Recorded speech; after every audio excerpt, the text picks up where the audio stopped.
1st of April 2025. I'm Councillor Phil Murphy, Chairman of the committee, and Dale. Hi, I'm Councillor Dale Rook. I'm Vice Chair of the committee. Amy. Amy Longford, Head of Planning. Philip Thomas, Development Services Manager. Andrew Jones, Development Services Manager. Joanne Chase, Solicitor to the Planning Committee. Richard Ray, Paralegal. Richard Williams, Democratic Services. Thank you. Turning to the agenda now, do we have any apologies for absence? Richard? Just the one apology, Chair, from Councillor Sue Riley. Okay, thanks very much. Any declarations of interest? I doubt it, but if you suddenly find that you have them, just let us know. Is everybody content with the minutes of the previous meeting? Councillor McConnell and Councillor Powell, thank you very much.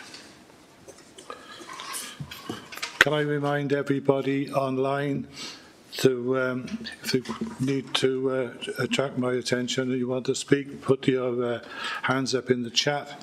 Keep your cameras on at all times, and if for any reason you have to leave your camera, let us know, otherwise you won't be able to vote. We turn to the actual applications before us.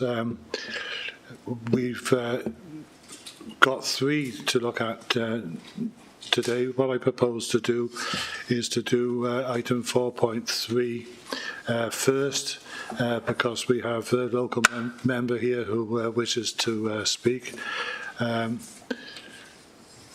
So, Councillor Strong, I'll bring you in after the officers have presented the application. Andrew.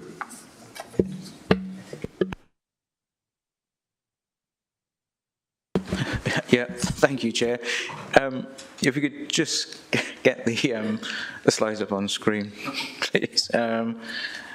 I'll just run through that then. So, yeah, just to confirm, members and anyone watching this afternoon, it's a full application for the conversion of an existing 3-bedroom dwelling house into 3 one-bed flats. And to facilitate the change of use, the existing single-storey integral garage to the side would be rebuilt as a single-storey extension, and there would also be a single-storey extension to the rear of the building.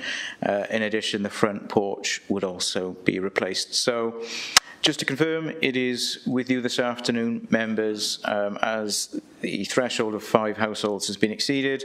I also note there's objections from the ward member, who will be joining us shortly, and Roggett Community Council. So just for the benefit of anyone that wasn't on site yesterday with us, I'll just run through the slides and the photos. So that is the site there, shown marked in red as it fronts onto the cul-de-sac. So just to go through the photographs. That is the front of the existing dwellings. You can see that there's a drive to the left-hand side. There's a small sort of garden area centrally on the front of the plot. And that's the garage there. You can see that would be demolished and replaced as part of the scheme. Just looking at the next photo, so that's looking back down into the site. The property's on the right-hand side. You can see, as we saw yesterday, there's a small court of garages on the opposite side, with, as they were yesterday, some vehicles parked in front of them. Just on to the next one then. This is actually something we didn't see yesterday, but this is taken from the rear of the property. This is roughly where the person taking the picture stood, where the single-storey extension would be positioned, and that's looking towards the adjoining semi there, number 10.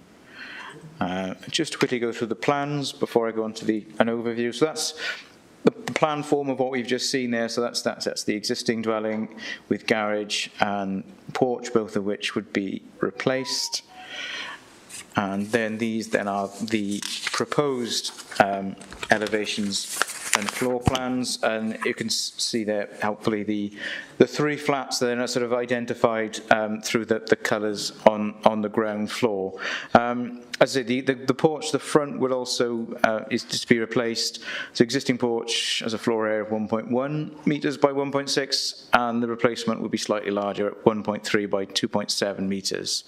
And you can see that there's garage replacement with some roof lanterns that run down the side and to the rear. I think we've got some site plans as well just to show existing and proposed. So that's as it stands, with the driveway area there just to one side that leads up to the existing garage. And then on the proposed plan, that shows that sort of central garden area, I suppose, being replaced and the parking area extended across up to where the porch would finish. So that's the scheme on plan. So the officer's report does provide a detailed assessment of the application and the material planning considerations. So I'll just provide an overview of some of the key material planning considerations as part of your consideration, members. So first and foremost, in terms of principle, the site is within the development boundary of Roggett, and furthermore, Policy S9 also allows the conversions of properties to flats within development boundaries subject to detailed consideration. So, in principle, the development is considered to be acceptable. Firstly, referring then, in terms of those material consideration and residential amenity, Policy DES 1 provides guidance here, and criterion D is of relevance, and it sets out that development proposals will be required to maintain reasonable levels of privacy and amenity of occupiers of neighbouring properties. And so whilst operational development is required to facilitate the change of use, including, as I've said, the rebuilding of the garage structure and a rear single-storey extension, these works in themselves are not considered to be of a scale that would cause conflict with the criterion in Policy DES 1. And the officer's report does provide in paragraph 6.4 a detailed assessment of the impacts of the physical works. But turning to the material change of use, officers are satisfied that the provision of 3 one-bedroom flats would not give rise to an unacceptable intensification of use, including, for example, noise disturbance, when compared to the lawful use of the site as a 3-bedroom dwelling house. And accordingly, the development is considered to be acceptable, having regard to amenity and privacy requirements of both policies DES 1 and EP 1. Turning to transport, and I said earlier, the site is within the development boundary of Roggett. And as you know, members, Planning Policy Wales promotes the sustainable transport hierarchy, and this advocates walking and cycling as the highest priority, then public transport, and finally the private motor vehicle. So whilst Roggett has a general store, a primary school and playing fields in reasonable walking distance, officers accept that other amenities are located outside of the settlement. However, the application site is positioned particularly closely to both Severn Tunnel Junction railway station and a bus stop on the B4245, and both of these are just over approximately 400 metres from the application site, and these would provide excellent links to onward journeys. Turning then to the private motor vehicle, officers are very much aware of the particular local concern that's been expressed with the change of use, and particularly with the possibility of increasing parking pressures and stresses to the detriment of highway safety. To confirm, the Council's Highways Engineer, as statutory consultee on such matters, offers no objection to the change of use. Indeed, noted in their consultation response that under MCC local parking standards, a 3-bedroom dwelling and 3 single-bed flats require the same level of parking provision. Therefore, the proposal represents no change in the site's requirements. In addition, that the proposal represents no significant change in terms of trip generation, and therefore the engineer confirmed that there were no highway grounds to sustain an objection. As I said earlier, the parking area to the front would be widened, which is welcomed by the highway engineer, whilst the loss of the integral garage would not represent a loss in terms of off-street parking, as these are not counted towards off-street parking provision as per our adopted parking guidelines.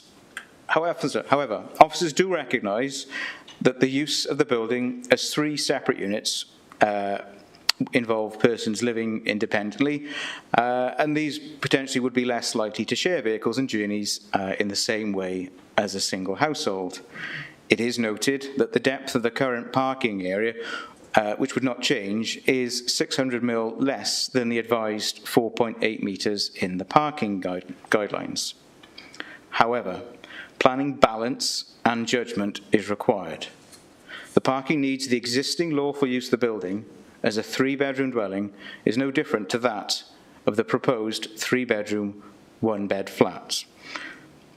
Further, officers give weight to national planning policy in respect of modal shifts away from the dependency of the private motor vehicle and recognise the short distance from the site to both bus and rail services. Combined with the consultation advice received by the statutory consultee in respect of highway matters, officers identify no evidenced harm in terms of highway safety that would justify withholding planning permission. And whilst building works would be of a limited scale, a condition requiring a construction traffic management plan is recommended to ensure local disruption is minimised and fully considered. Turning to drainage, and with regard to drainage, the foul drainage would continue to be connected to the mains, but given the small increase in new surfacing, the scheme would be below the threshold for a separate SAB approval. However, conditions are set out in the Officers' Committee report for a scheme of surface water drainage to be approved, as well as a separate condition to ensure that no surface water enters the public system. Final material consideration I'll just run through is that of affordable housing. Policy S4 requires that the development proposal, such as this, which would involve the net gain of 2 residential units, should make a financial contribution towards local affordable housing. And this has been agreed by the applicant and would be secured via Section 106 agreement, and the heads of terms of that are noted in the report. So in conclusion, members, officers certainly fully understand the local concerns with possible parking pressures, that this has been subject to detailed consideration by officers, including our colleagues in highways, and on that basis is presented to this afternoon members with a recommendation for approval, subject to the detailed conditions and signing of the Section 106 agreement in the officers' report. Thank you. Okay, thank you, Andrew. And we have the local member here, Councillor Strong. Councillor Strong, you have 4 minutes and 2 to sum up, or you can elect to take 6 minutes now. Thank you, Chair. I'll take my 6 if I can. Can I start by thanking the members of the committee who came down to Roggett yesterday? I think their visit will help them to make a decision today. Also, thank the planning officers for clarifying some of the points and answering those that were in my initial online objections. Nevertheless, I think significant objections remain, and you won't be surprised to know that the main ones relate to parking. Now, Roggett has a particular problem with parking. Old Roggett, as you might call it, was built for railway workers, not for motorists. Its narrow roads are totally inadequate for current parking needs. Even parts of New Roggett, including St Mary's Crescent, were built without sufficient anticipation of present-day parking needs, and the plans would not have been accepted and amended nowadays. On top of that, Roggett has particular parking pressures. Residents often point out that the proximity of Severn Tunnel Junction means large numbers of commuters seeking to avoid paying to park on the side streets, frequently causing difficulties for residents, including the blocking of driveways. This will get worse if plans to increase services from Severn Tunnel Junction go ahead. Members of the committee who attended yesterday would have witnessed some of those difficulties in that section of St Mary's Crescent. It is therefore very important that nothing is done to make the situation worse, and the proposed conversion may well make that situation worse. Planners' suggestion that the amenities available in Roggett would limit the need for parking spaces seems to be a reflection of the world as we might wish it, rather than the world as it is. You only need to walk around Roggett to see that the great majority of residents regard it as necessary to have at least one car, to the extent that many front lawns and gardens have been ripped up to create multi-car driveways. The reference to a shop in Roggett is misleading. It's merely part of a filling station and does not sell many of the items that would be likely to form part of a weekly grocery shop, and the prices are much higher than in supermarkets farther afield. Roggett is a long way from being a 15-minute city. The road is poorly maintained, indeed unadopted. It's a cul-de-sac. Contrary to the planning report, though, the bin lorries do use it and need access. This was confirmed to me by residents only yesterday. There are garages on one side, all privately owned, so not available to new residents. They're too small for many modern cars, so most of the existing owners park in front, limiting the space even more. In spite of limited improvements, there's still not enough parking space at the front of the property for the potential number of cars, and as has been noted by the planning officer today, falls below the regulation requirement of 4.8 metres. In July last year, this committee rejected an application for a house in Undy to be turned into an HMO for 6 people, even though the property had a garage and a driveway for 3 parking spaces, as the same number of parking spaces, i.e. 6, could not be provided. The applicants appealed, but the independent planning officer upheld the planning committee's decision, pointing out that 6 individuals living individually would be unlikely to share vehicles and journeys in the same way as single household. All right, the planning report points out that regulations for one-bedroom flats are not the same as for HMOs, and we're given to believe that 3 one-bedroom flats would not generate more parking requirements than a single-family house. I'm aware of one-bedroom flats in Roggett with 2 adults in them. It's not inconceivable that both would have vehicles. A company van plus a personal vehicle, for example, not uncommon. The regulations might be different, but this is just a loophole rather than a recognition of the reality. In my online submission, I referred to the fact that although this property is used by MCC at present, and therefore there is a degree of control, the property is not owned by MCC, merely leased. We don't know how long a lease has to run. The owner could then take steps which would, in effect, make it an HMO in ways that bypass planning requirements. This was dismissed as immaterial, since we can only take account of the situation as it is now, not at some time in the future. Yet we're all subject to the Future Generations and Wellbeing Act, which is based very much on the principle that we should consider the future impact of our decisions. And also, please don't be fooled by the fact that it's number 9, St Mary's Crescent. The numbers start at 7 and finish at 11. It's a row of just 5 houses. And they're family houses with families or pensioners. Putting 3 one-bedroom flats in the middle of that could change the whole nature of that little community along that cul-de-sac. I would urge the committee to take full account of the numerous points raised by local residents. Some have taken a long time and effort to acquaint themselves with planning regulations. Even those who don't possess expertise in planning law do reflect the reality of their lives in Roggett and therefore need serious consideration. I urge you to accept their local knowledge and reject this application. Thank you. Thank you, Councillor Strong. Andrew, do you want to come back on any of those points? Yes, thank you, Chair, and thank you, Councillor Strong, for the comments and indeed contributions on site yesterday as well.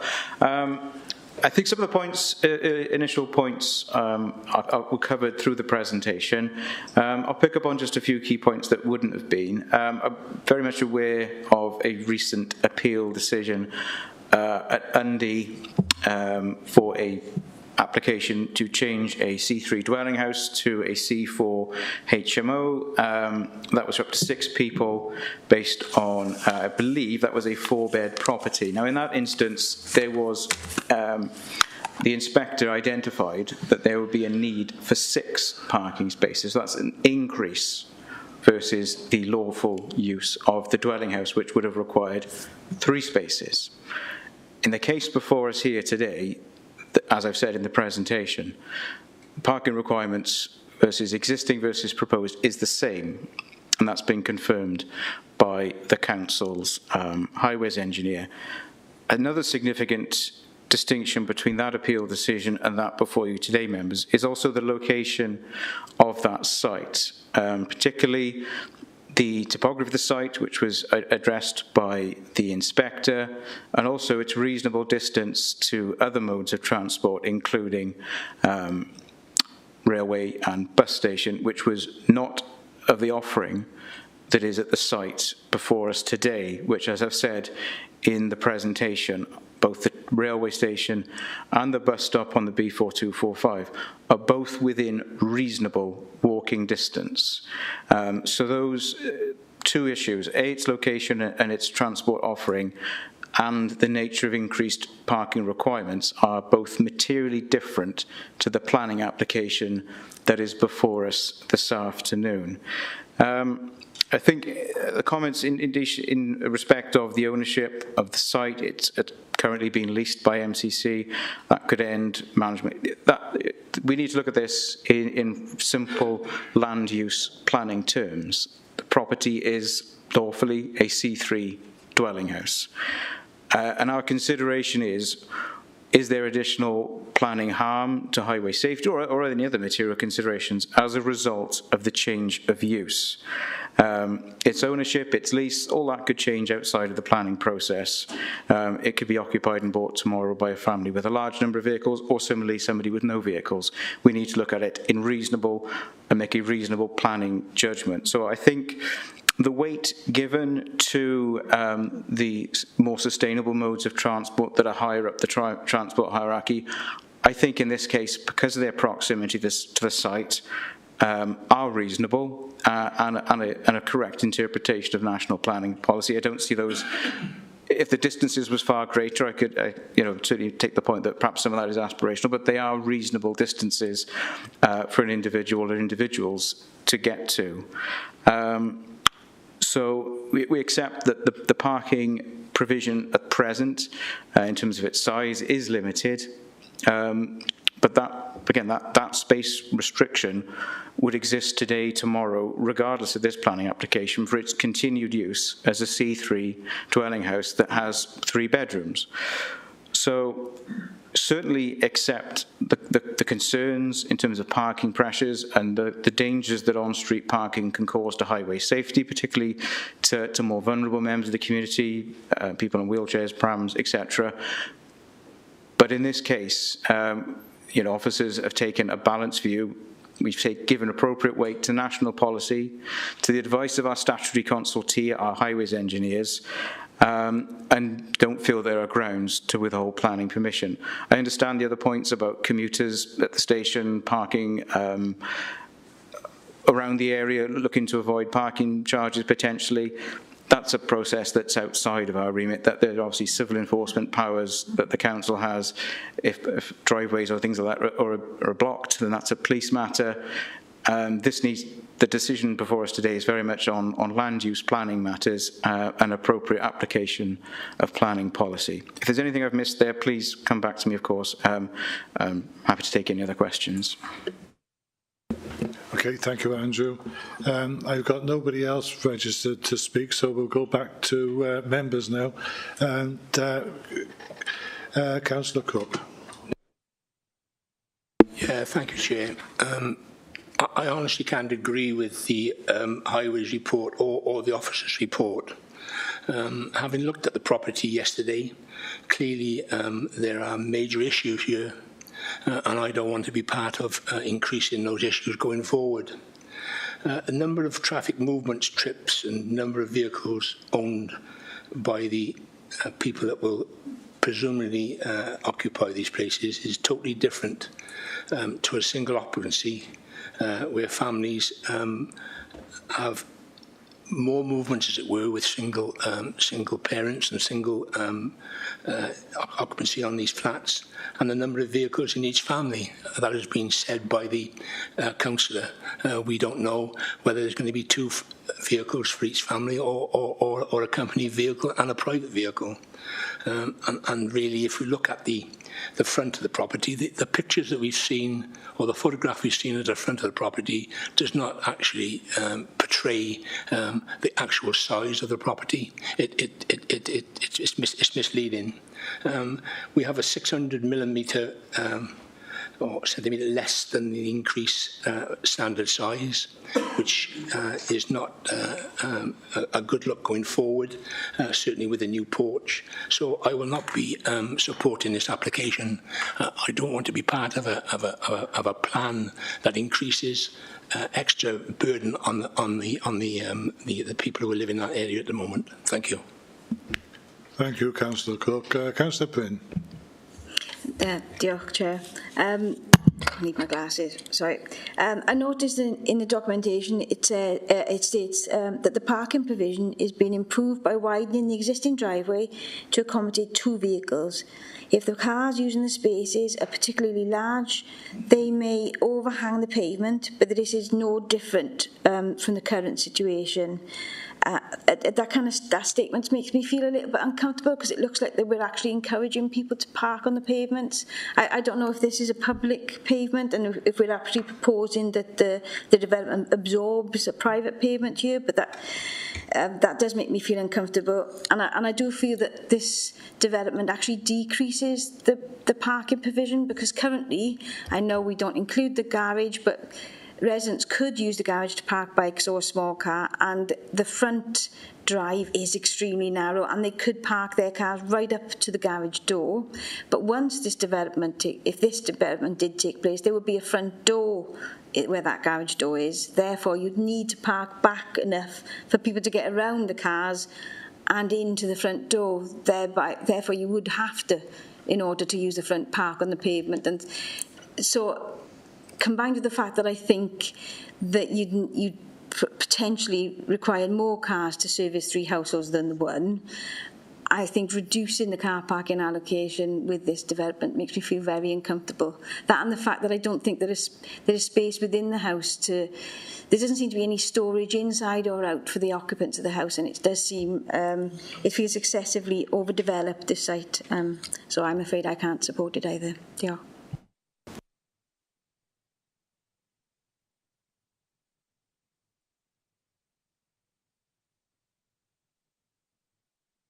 Sorry, Councillor Eason. Thank you, Chair. My question, Andrew, is the question about the porch. It says the porch will be demolished and then another porch installed of a similar size. It's difficult on the plans to see exactly, well, the similar size is the same size, but could you explain more about what they intend to do about the porch? Because that seems to fit into making less space for car parking. Yeah, thank you, Councillor Eason. Just to confirm the dimensions of the porch, I did give those in the presentation. So just to confirm, the existing porch I've measured on plan as this is external, just to confirm as well, 1.1 metre by 1.6 metres, and the replacement measures 1.3 by 2.7. So that's 1.3 by 2.7. So that's 3.51 square metres. It's worth noting that the dwelling in its current guise could replace the porch with a porch up to 3 square metres. That's only half a square metre less under permitted development. If the concern was, and I appreciate that the point made that any increase there is taken away from possible parking provision. But I mean, I simply go back to the balance of the existing land use and that of the proposed. Like I said, if planning permission was held today and the property was occupied as it could be, as a dwelling house, vehicles incidental to the residential use of the property would need to park there. So we're not advocating or supporting people parking over pavements and parking in an unsafe manner. I think it's a reasonable and pragmatic and balanced assessment of what is the existing situation and what is the increased harm to highway safety harm from existing to proposed. There's been comments made about commercial vehicles. If vehicles are for commercial purposes, they shouldn't be stored on private domestic land. That would be potentially material change of use. And similarly, whilst we don't know, what residents of flats in terms of their vehicle usage would be and number of vehicles, neither do we know, or neither can we control that of the existing dwelling house. That's not within our gift to sort of stipulate and manage who lives there and what car ownership or vehicle ownership they will bring. I repeat myself, in its assessment of the existing planning situation versus that of the planning situation as proposed by the development. And I've not had sight, and please point me in the direction if there's any significant evidence to demonstrate the parking needs of single bed flats versus that of a dwelling house. We, in the absence of that, we are taking the view and agreeing with the observations made by the statutory consultee in highways. So hopefully that's covered a few points and certainly covered Councillor Eason's point in respect of the porch. Well, I'm not sure, Chair, but can we come back to that after the discussion a bit later, because I think that to park 3 cars there with the porch there would make it impossible. Whereas without the porch, I might have a different view. Sorry, can you just repeat the question, Councillor? Sorry. That's a comment rather than a question. I might have a different view if the porch wasn't there, because that porch being there is going to prevent 1 car at least not being able to park properly. The other 2 spaces might just about make it. So it suggests to me that this whole plan should be relooked at in my mind to come back with a better plan than what was put forward. I don't like what's there at the moment. I would just say, in terms of sticking this to material planning considerations under permitted development, a larger porch could be built without the benefit, up to 3 square metres, without the benefit of planning permission. And I say the parking needs of that. It's not the planning permission or lack of planning permission. It's the fact that the porch take up a big space, which would prevent the car park in there. The other 2 might get away with it, but 3 cars you won't get on there. So I think that I'm of the view that this whole plan should be sent back to the developer to come up with a better plan rather than three families, you might say, in one spot.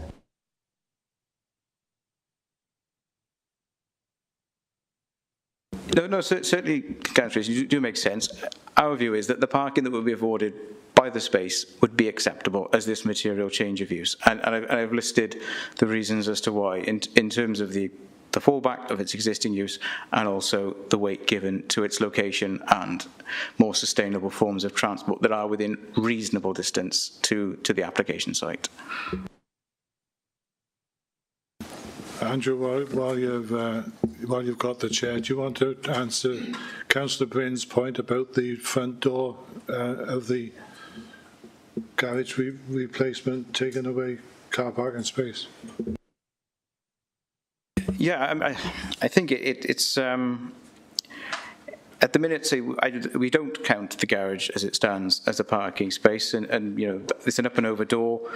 And so I don't think you would get a car in there at the minute, but notwithstanding that, in terms of somebody having to open the door to get into the flat that be created where the garage now stands, the door would open inwards. I mean, yes, somebody would need to get in front of the car. We fully accept that the space in front of the building is a limited space. But there isn't the land within the applicant's ownership and control to sort of provide further. It is simply, and I repeat the point, it is simply how that functions and how that land is used versus how it could be used today and tomorrow in its lawful guise as a dwelling house. There could be extended, further bedrooms added, and with all the associated parking pressures that would go with that. And we feel and concur with Highways that yes, it's limited, but there would not be unacceptable harm to highway safety caused as a result of the change of use. The loss of the garage door, etc. And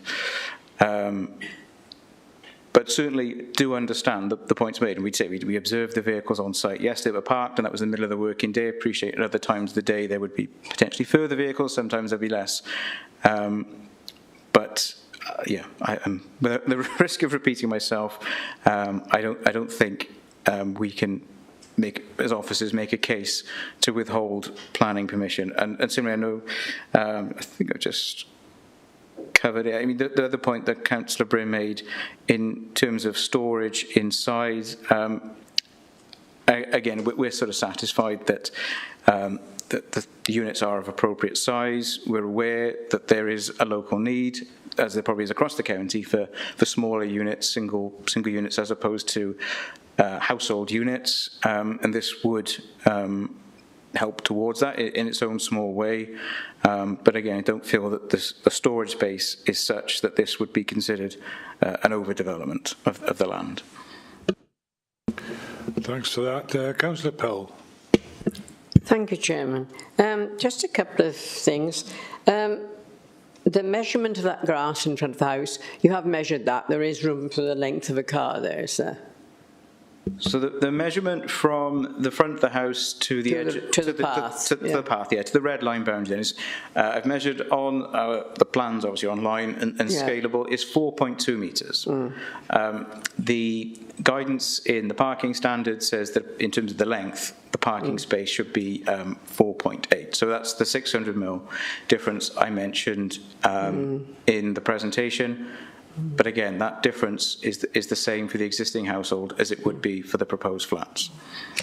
Also, if you had a family there with 2 grown-up children who each had a car, you'd have the same problem. You'd have husband and wife with 2 cars and children with 2 cars. So I suppose that would be similar.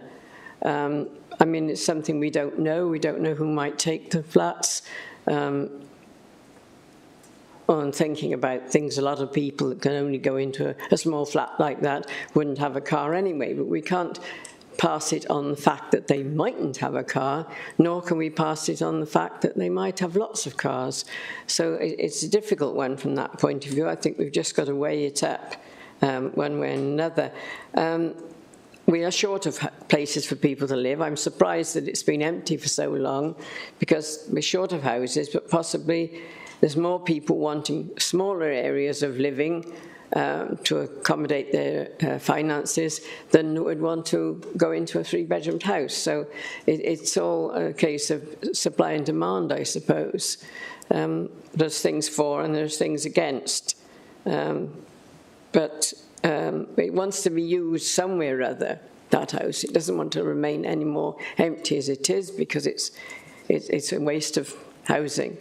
So we have got to weigh up which we think is the best, to go with the 3 flats and hope that the parking will be solved, or to turn it down and hope that they can rent it out. It is a difficult one. It's not an easy one to decide on. So we've got to think about it. Thank you. Councillor McConnell. Thank you, Chair. This committee is restrained by making its decisions based on planning policies and guidance. And the nub of the decision is that this is an application for a building with 3 bedrooms in it to be changed into a building with 3 bedrooms in it, and that doesn't change. So that is assessed as not generating any, and the guidance would say that that then should go through.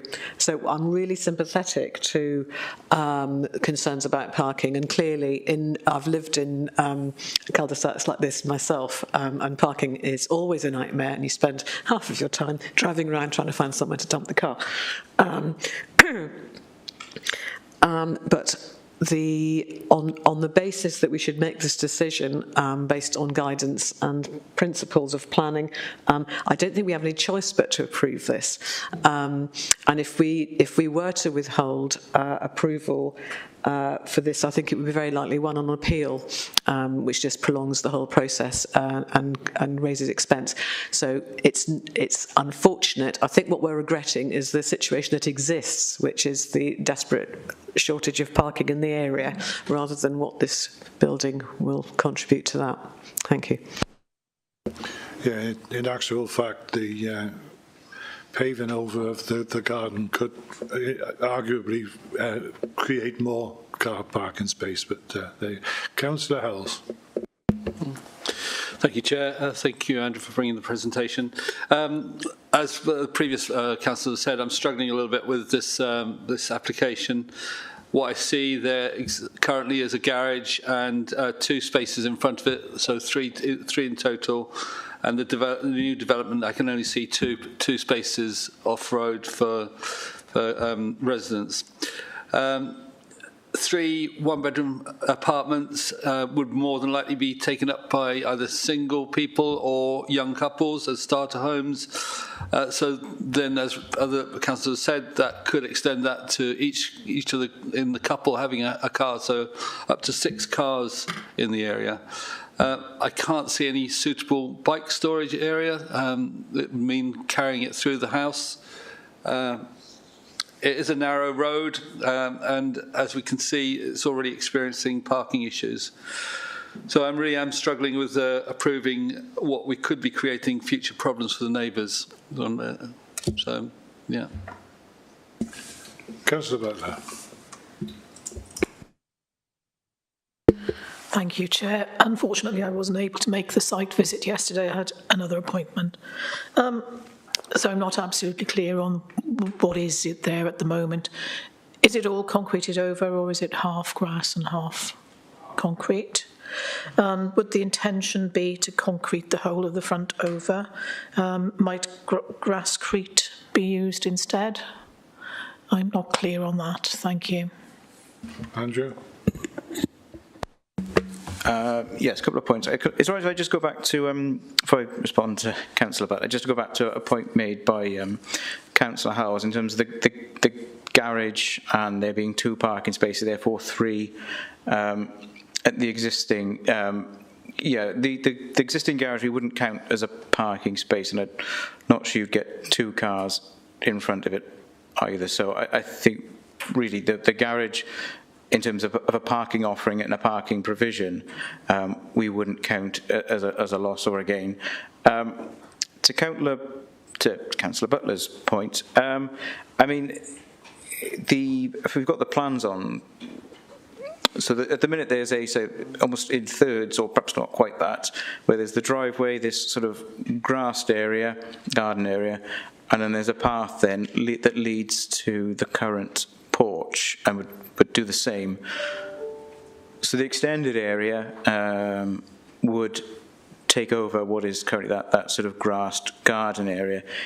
It is, of course, within members' gift to add a condition to agree details of that surfacing, whatever that might be. I mean, we normally details to be agreed. I mean, grasscrete is an option, but there's other surfaces that would be porous and permeable to ensure water doesn't run off onto the highway. But so the surfacing area is extending over that grassed area and up to sort of where the porch would finish. I think the green line is probably, as if you can see that, as good a demarker there where that would take it to. But absolutely, if the surfacing there was a consideration, then a reasonable planning condition could be applied to agree details of surfacing, to consult with SAB, with highways, etc. That's a perfectly appropriate planning condition. Thank you for that. I would like to see that. My concern here is for the runoff of water. We need permeable surface there. Thank you. I think you'd be happy with permeable rather than specifically grasscrete. I'm rather a fan of grasscrete, but Okay, we'll look at the condition. Okay, I've got. Yeah, just to confirm, there is a condition. I mean, we could sort of add a condition certainly, but there is a condition already that would manage surface water in its totality. So that sort of thing would very well be covered. And I think I do share your concerns. You know, that the site should manage its own surface water. Doesn't need SAB, but it should apply the same principles that the site should look after its own surface water. But that would be covered through condition 6, I believe, of the existing committee report and the existing recommendation. I've got nobody else. Jane's got her hand up. Jane, sorry, Jane, you weren't on my list. Yeah, thank you, Chair. My chat function doesn't seem to be coming up with the hands up, so yeah, thank you. I think Councillor McConnell basically sort of said a lot of what I was thinking. You know, when we look at things like this, we can't base our decisions on assumptions. And I know Councillor Powell alluded to the fact that we can't sort of assume whether someone's going to have a car, 2 cars, no cars, etc. And therefore, we do have to go on policy and guidance and also look at it in balance. We do have a shortage of housing, and so this would be welcome.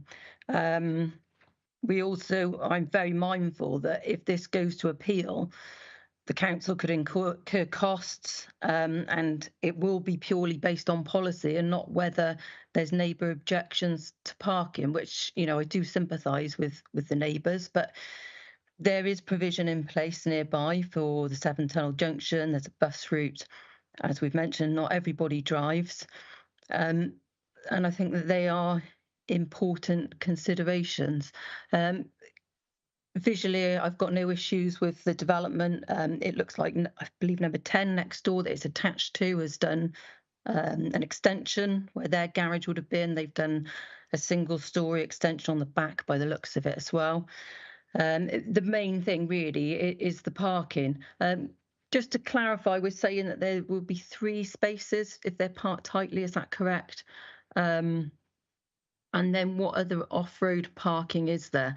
It looks like in front of number 10, I can't quite work out from the pictures whether there's a drop curb or not and whether there would be space for a car to park outside there. I know the residents of that property might not be happy me saying that, but everybody does have a right to park legally on the highway.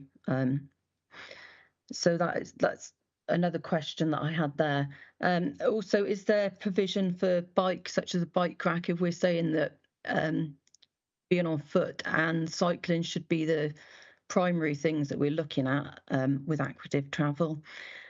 And also, I was wondering, you mentioned a Section 106 contribution. I just wondered if you have any calculations as to what that might be to contribute towards affordable housing.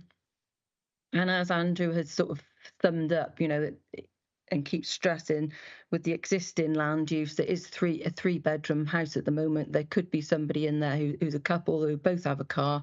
They could have teenage children, or in their 20s, they could have cars as well. And also, we should be encouraging active travel. And also the other thing is that we don't know who's going in there. And, you know, if it was me looking for a property and I didn't think the parking was sufficient, well, I would believe that wouldn't be the property for me.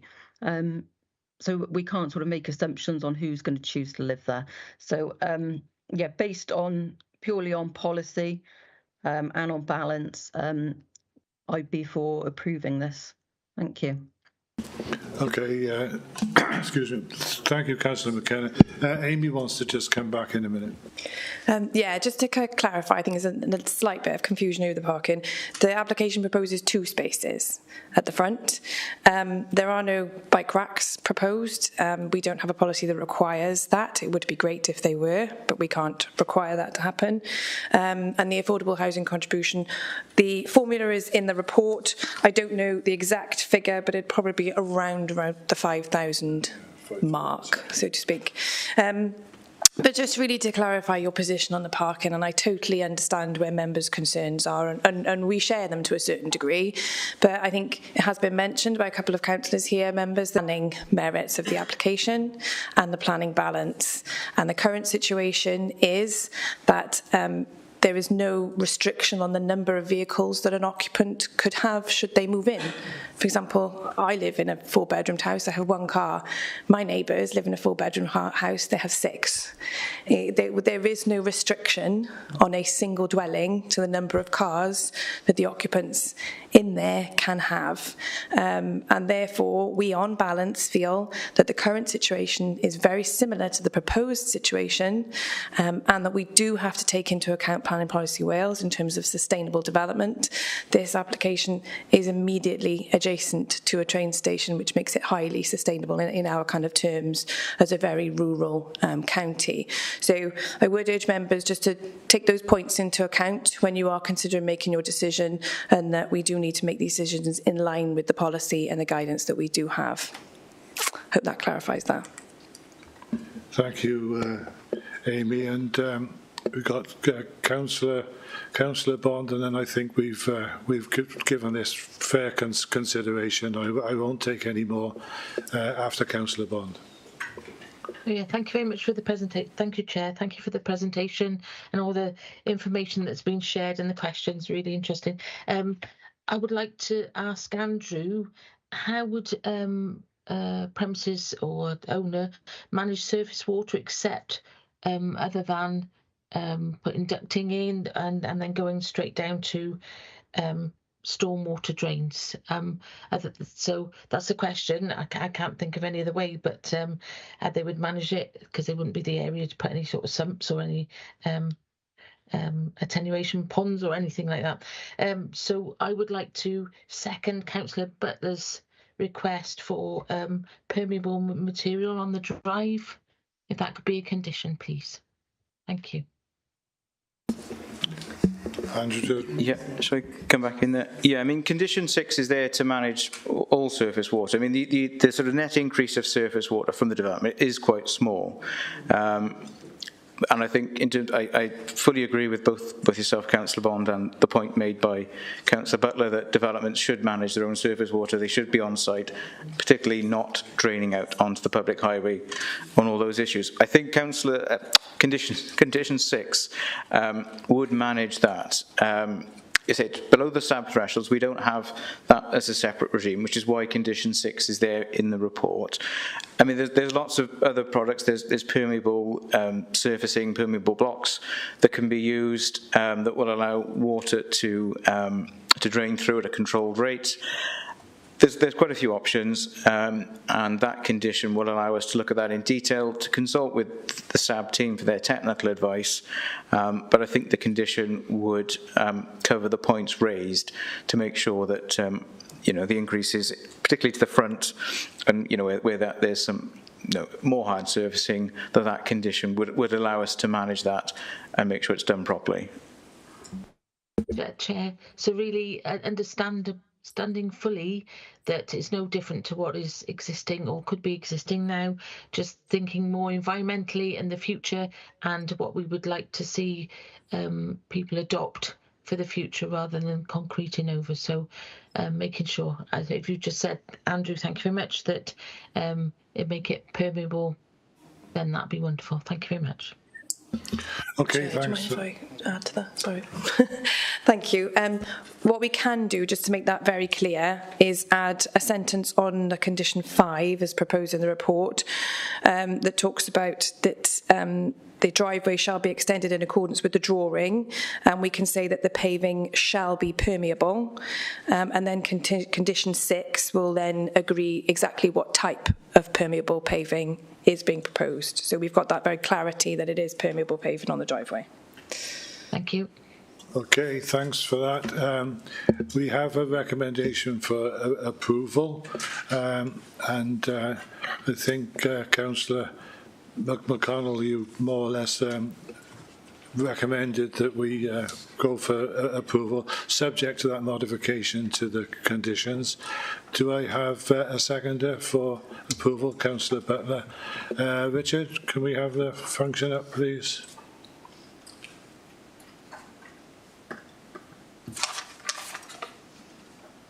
Apologies, Chair, I've just launched the wrong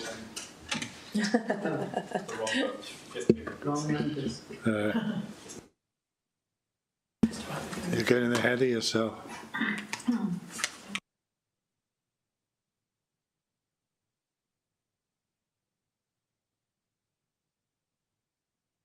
Okay, can everybody vote now then, please?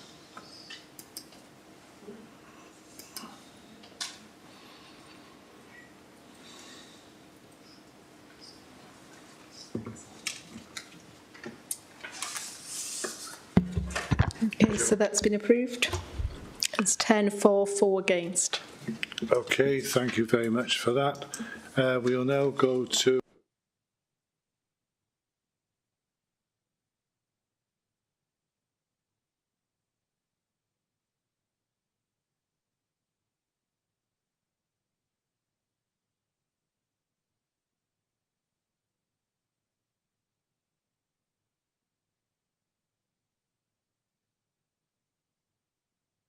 I tell you what, we'll have 5 minutes and we'll come back at 3 o'clock, okay? Okay.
Okay, welcome back to the meeting. We need to make some progress now, so can we have some quiet in the chamber, please?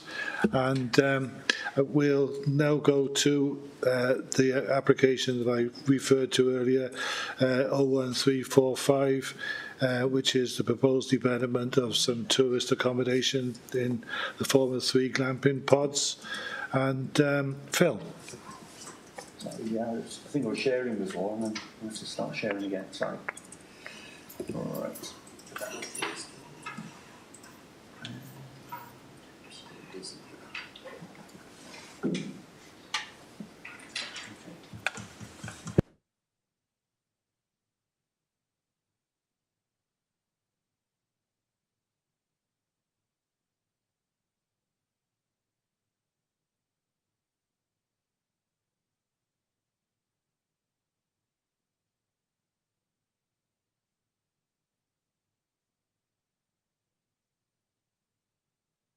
I'm not on here.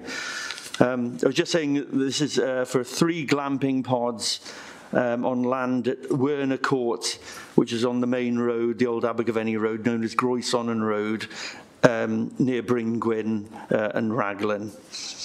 The site features a parcel of land, which you see edged red there, to the north of Old Abergavenny Road, and also known as Groesonnen Road along this stretch, just outside the hamlet of Werner Court near Raglan. The site includes an area of grassland enclosed by some ragged hedgerows and some fencing on all sides. The site is bounded on its southern side, as said, by Groesonnen Road, from which access is provided. On its western and northern boundaries, the site is surrounded by greenfield land, while its eastern boundary joins the curtilage of the adjacent dwelling. A single dwelling and associated buildings stand to the southwest, on the opposite side of the road there. And a small stone-built structure had apparently been situated within the southern edge of the site, and that had historically been used for agricultural storage. But that structure, and we could see that from the site visit yesterday, is certainly not evident on site now, although it looks as if there's sort of grassed-over remains of what could be stonework on the site there near the site frontage. Let's go into the site. So we think that area here, which is sort of mounded up slightly, could contain the stones under which the stones underneath. A preliminary ecological appraisal has been undertaken in support of the application, which confirms the site does not contain any statutory or non-statutory nature conservation designations. The site is within the phosphorus-sensitive catchment area of the River Usk SAC, Special Area of Conservation. The proposal seeks to develop as a set of 3 glamping pods made up of dark stained timber, as well as ancillary office, storage, laundry space, parking and landscaping, using some stone from the damaged former building on site to build the store building. The glamping pods proposed are of varying sizes, comprising 2 one-bedroom units, which we'll see here. So those are the 2 one-bedroom units. Sorry.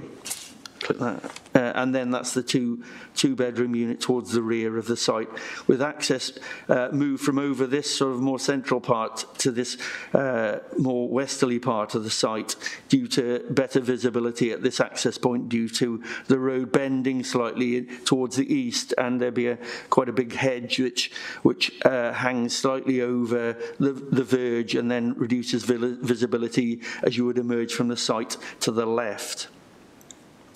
Access, as said, is via that improved access there onto a permeable turning area with 4 parking spaces. A small section of hedgerow would be translocated at the front of the site to facilitate the new access, so that would be removed out, but there would be generally replanting all along the frontage, including the existing access here, to replenish and actually enhance the very ragged hedge that is across there at the moment.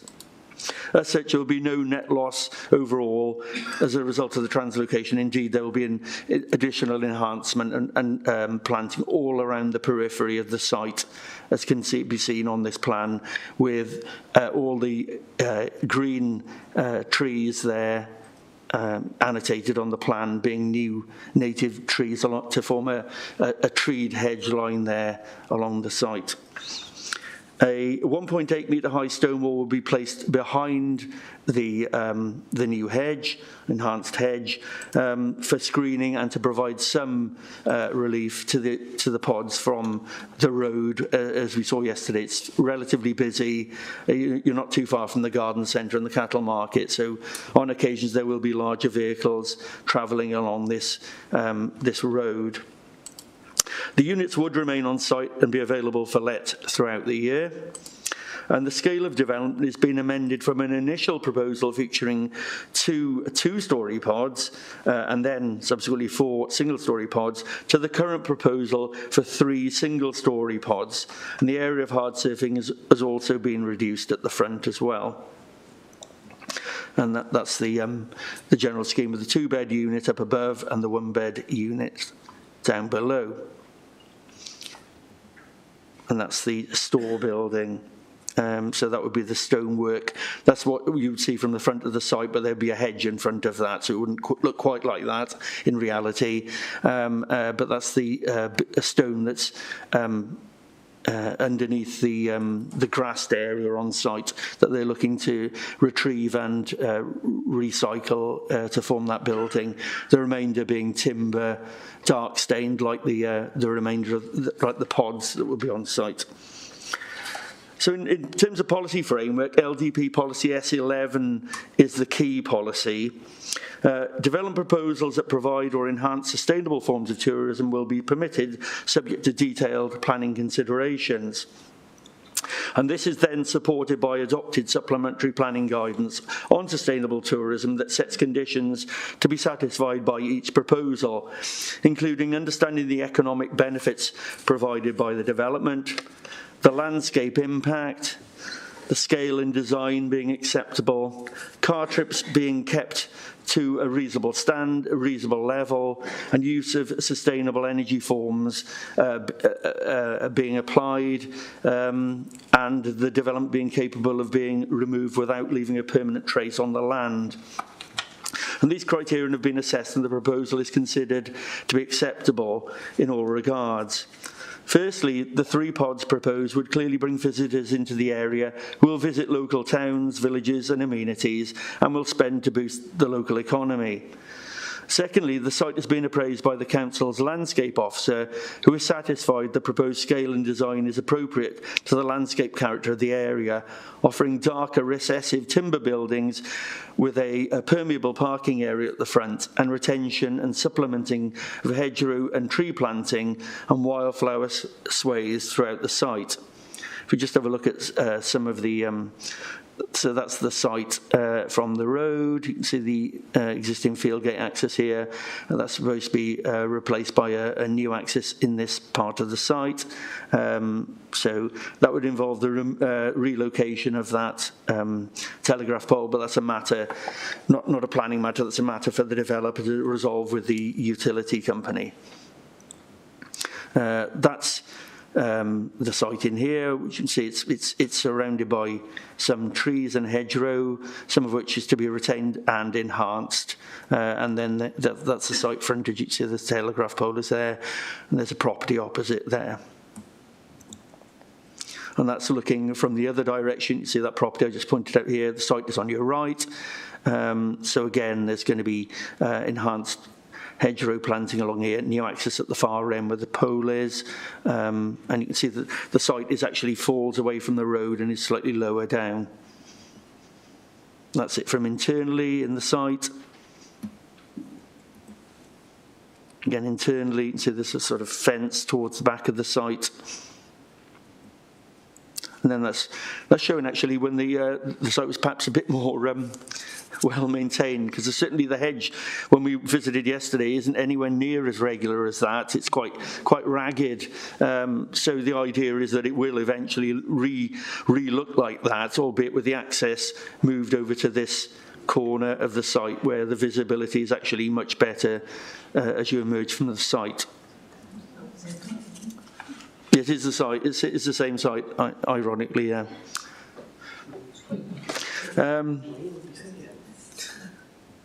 Yeah, I know it doesn't look like it, but bear with. Yeah, that is the field. That is the field gate, isn't it? Yeah. Yeah. The telegraph as well. Yeah. Yeah. So. Yeah.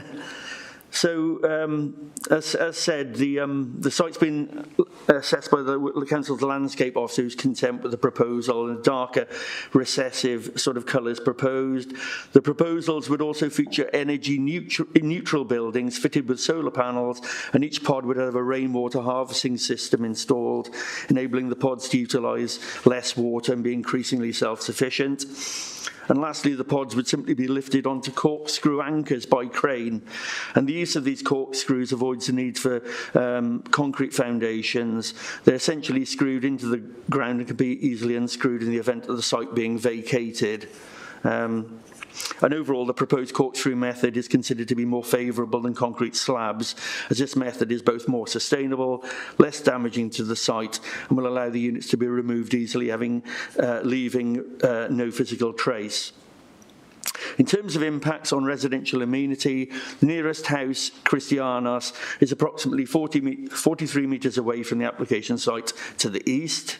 That dwelling is divided from the site by that access you see in the foreground here in that picture, which runs to Pool House, which is located further back from the main road. Existing planting within the garden of Pool House will also help block views between the neighbouring properties and the application site. The closest structure to the neighbours will be the proposed office, store, laundry building, which would not be a habitable unit. And the intervening distances between the site, together with the single-storey nature of the proposed units and boundary planting, will ensure that there will be no overlooking between the site and nearby dwellings that could lead to a loss of privacy.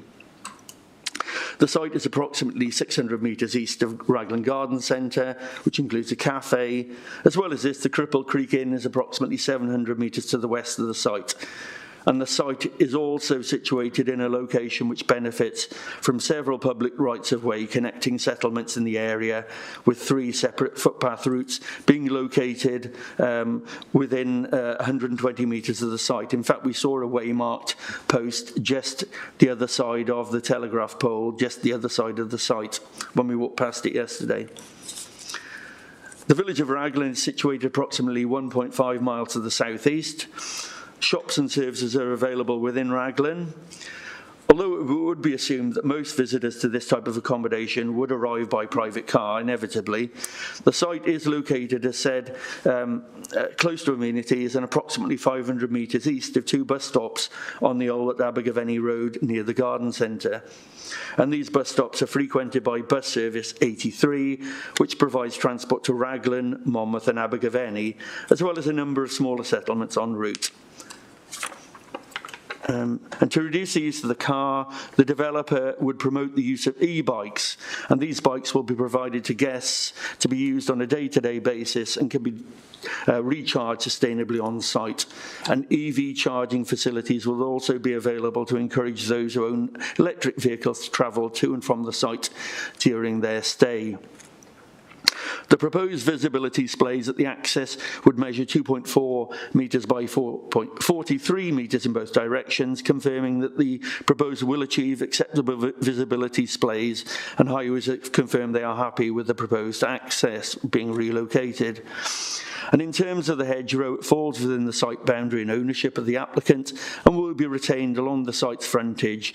And as such, a condition can be imposed to ensure that it does not exceed 900 millimetres in height in the required visibility display areas. A green infrastructure statement identifies boundaries that will be retained and landscaping to provide enhancement. The loss of some of the grassland habitat on site will be compensated for by the retention of peripheral hedgerow and grassland areas, which will be enhanced for use by commuting, foraging and hibernating great-crested newts. In addition, the proposal will include areas of wildflower and grassed lawn mix. The retained areas around the perimeter of the site, namely hedgerows and grassland, are to be managed as green corridors for the free passage of those newts around the site and to link with habitats both on and off site. And the proposal also seeks to enhance and retain the existing wildlife through the inclusion of bird and bat boxes around the site. And this will provide a greater opportunity for a variety of bat species and birds to settle in the area. This proposal is considered acceptable in relation to green infrastructure and ecology, subject to conditions set out in the report. A separate derogation licence will be required from Natural Resources Wales in respect of the newt habitat. The proposal will generate foul water that will be treated in a private treatment plant suitable for the number of units, discharging to a drainage field in the rear corner of the site. NRW have confirmed they are satisfied with the proposed location and size of the drainage field. A habitats regulation assessment of the proposal has been undertaken by our ecologists as the competent authority, and the HRA Habitats Regulation Assessment concludes that the proposed drainage will not adversely affect the integrity of the River Sack, and that has been endorsed by NRW. In respect of surface water drainage, the Council's SAB team have confirmed that the applicant has now demonstrated that soils are sufficiently permeable to allow discharge to the ground, and there is no objection to the proposed scheme. And this will require a separate SAB application, and detailed assessment of that will be undertaken during the SUDS approval process. As regards concerns from local residents about the longer-term use of the site, a tourism use that offers economic benefits and is sustainable and reversible would be policy compliant. Permanent residential use, however, that is in the open countryside would conflict with established national and local policies to prevent speculative residential development in the countryside, and thus this tourism proposal would not set an undesirable precedent and is recommended for approval subject to the conditions set out in the report. Thank you. Thank you, Phil. And we've got nobody registered to speak on this one. So over to members, if you'd like to put the hands up function. Anybody? Councillor Butler. Just a very quick question, really. 900 millimetres for a hedge doesn't seem very tall to me on the edge of the road. Most of the hedges we were looking at in the picture were much taller than that, so I'm just a bit curious about why 900 millimetres. About that big, isn't it? Yeah, that's normally the height that you'd expect as you're emerging from not an SUV perhaps, but a standard saloon or whatever. That's the height you'd be able to look over the hedge to gain visibility. So it's set out in, it used to be manual for streets. Oh, it is still manual for streets, isn't it? Okay. And it's manual for streets 2 now.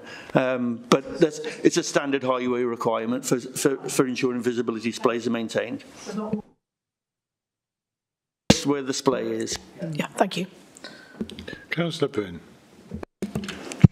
Dear Chair, thanks for the presentation.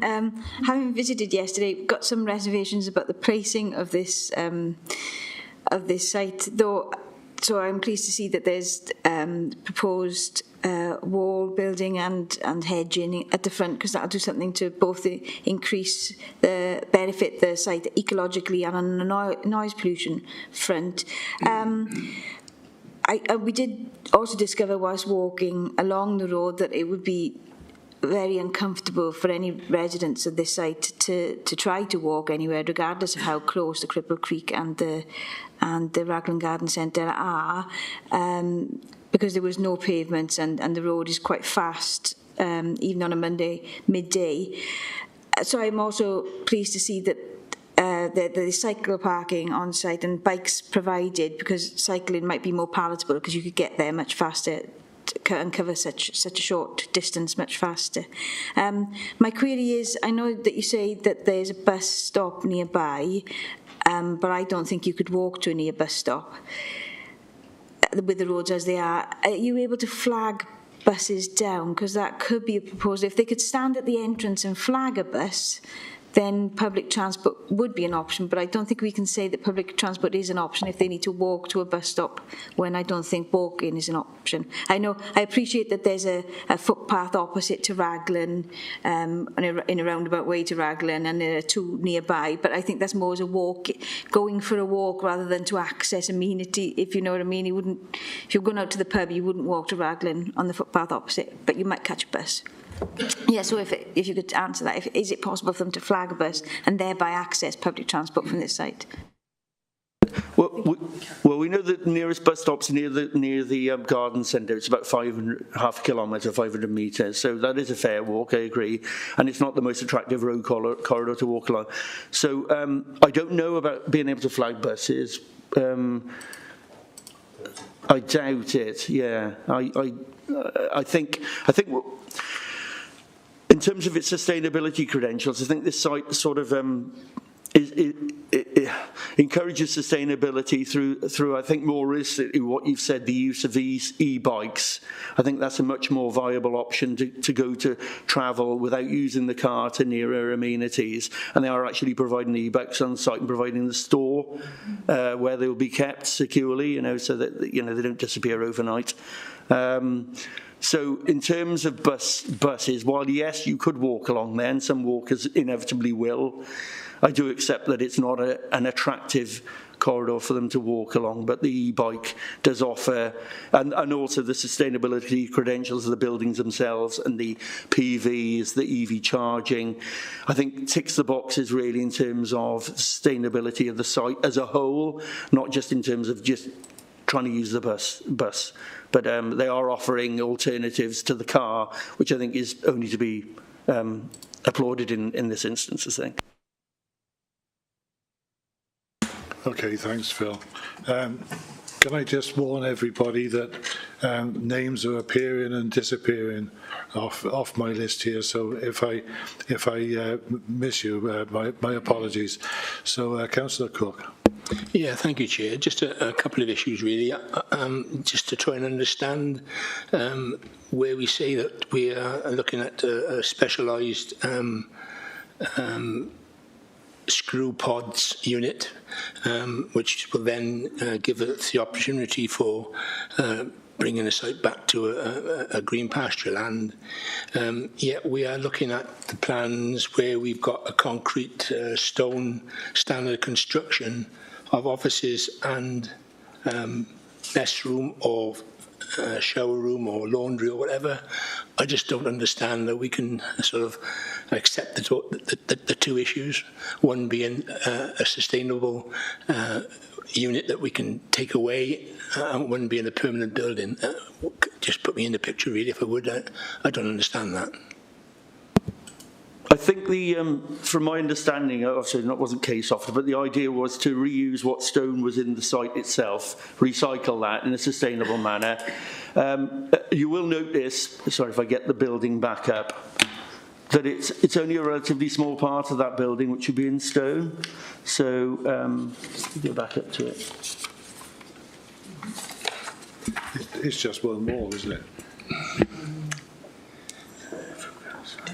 So you can see it's that part, that front part of the building.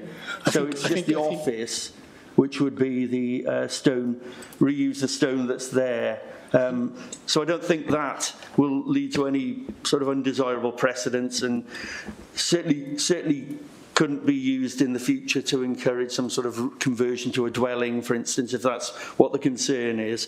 And it is only in a very small corner of that paddock, relatively small paddock. So I think on balance, we think that reuse of that material that's already on the land, so they don't have to bring additional material in, is quite a sensible sort of trade-off, really, in terms of providing a service building for the small development, and a reasonable compromise, I think, in this instance. And the SPG does point out that these sort of service buildings are allowable on sustainable tourism sites, you know, where you get glamping. Often there is a toilet, shower block that can be built in a slightly more substantial way than the pods themselves, if you like.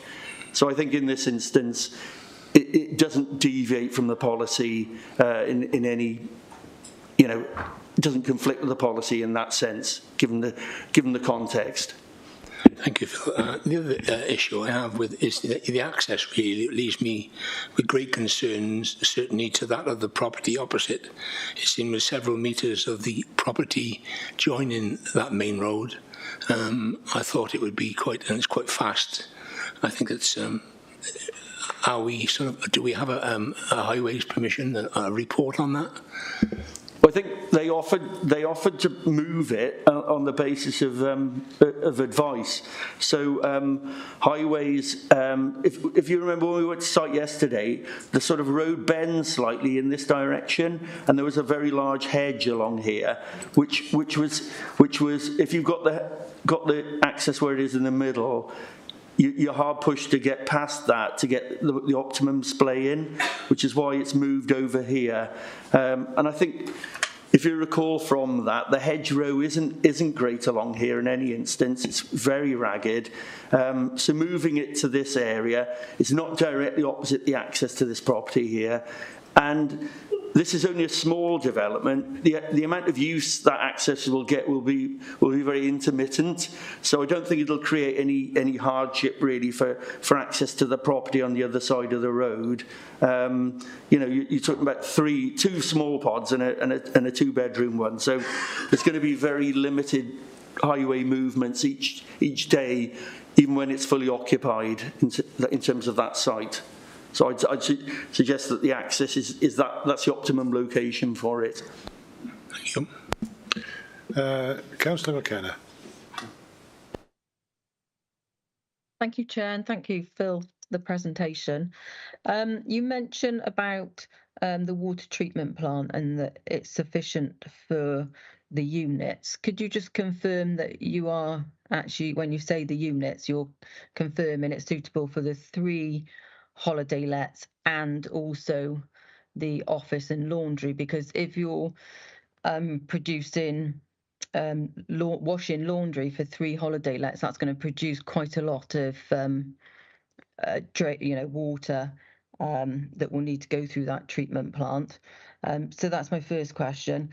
Second question is, I've got concerns about the parking. There's 4 parking spaces there, but if you've got a 2-bed place, you may have 2 different couples turning up in 2 different cars, which would take up the 2 parking space outside that one. You've then got 2 further parking spaces, which could then potentially be used for the 2 1-bed pods. But then if you've got somebody in the office and using the laundry, where are they going to park? It doesn't seem to me that there's sufficient parking there if that site is fully occupied and also being manned. Whilst I think it's credible that they're trying to encourage cycling and encourage their users to use the e-bikes, I do have concerns about that road. I believe it's a 60-mile-per-hour road. I'm just wondering if you could correct me if I'm wrong with that, please. Because, you know, if you get a holiday guest or guests that come and they're not familiar with the area and the speed of the road, and actually that can be quite a dangerous road because vehicles do go fast along there, I would have concerns about that. And also, backing on from that, I'd also have concerns with how close the office, and I think it's possibly pod 3 is, to the highway. Should there ever be, God forbid, an accident on that road, I know that there has been accidents on that road in the past. You know, if they were to go, it was to happen near that site, then I would just have concerns for any occupants there. Also, I'd like to see something within the conditions that says that the office / laundry / WC can't be used for anything other than that in the future. how it's laid out looks, and I know I can't speculate, but it does look like it could very easily be converted into a holiday let in the future. So I'd like to see a condition to state that that would not be allowed. In the conditions, I notice says it refers to the wording as glamping site and glamping pods. I'd just like to see that wording tightened up, please. I know legally we have to be very careful when we word things, because they can come back and bite us in the future. And I think that is all. Thank you, Chair. Okay, thanks for that, Councillor McKenna. I'll bring Councillor Howells in a minute. I would have thought the service staff would be there during the handover period, but that's just my opinion. Councillor Howells, and then I'll ask Phil to come back in. Thank you, Chair. Thank you, Phil. Yeah, like Councillor McKenna, my questions were around the total amount of accommodation that's there. So Unit 1 has a double bed and 2 single beds in it. Does it have capacity for a sofa bed in there as well? That would bring a total of 6 people staying there. Unit 2 is a double bed in there, so that's an occupancy of 2. And then Unit 3, I can't see a bed in there, but presumably there'll be either a double bed or a sofa bed in there. So in total, there could be 4 to 5 cars staying there, and there's only 4 parking spaces there. And also the office as well. Would they be required to provide a parking space for the office, as Councillor McKenna just said as well? I mean, there seems ample space on site to provide that, so just making sure that this has been looked at. And a concern, obviously the residents have marked the concern for the safety of the road there, and others have pointed to that. Just to some assurance that there is sufficient turning within that car parking area for cars to exit from the property in a forward without having to reverse onto that drive.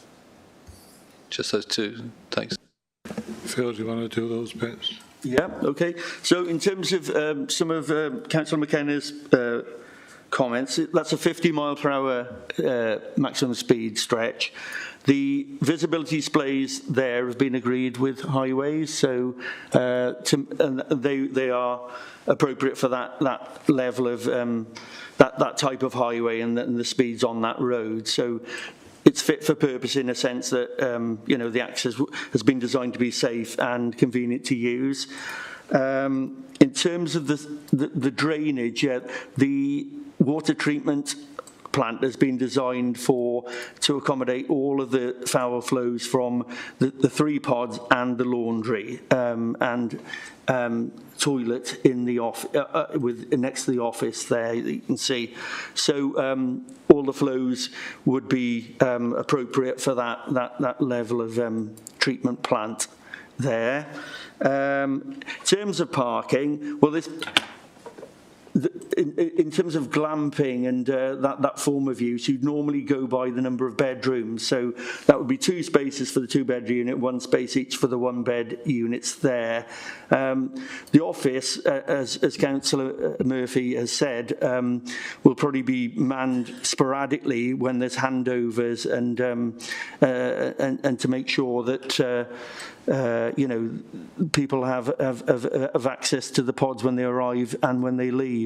I mean, we could ask for an additional space, but I think they could get that part. They can organise the parking informally anyway when they visit the site and then leave without any inconvenience to the others. But you could get a further space below space 1, which you can't see on. Yes, you can. You can see on the drawing there. You could get another space in there if members were so minded to include that. In terms of the road being dangerous and a danger to the pod users here, there will be a stone wall across the frontage here, and obviously that will be a stone wall behind the hedge. So I think that provides a degree of safety and a barrier really to any traffic along the road there. And I don't think we can really ask for anything more than that in the circumstances.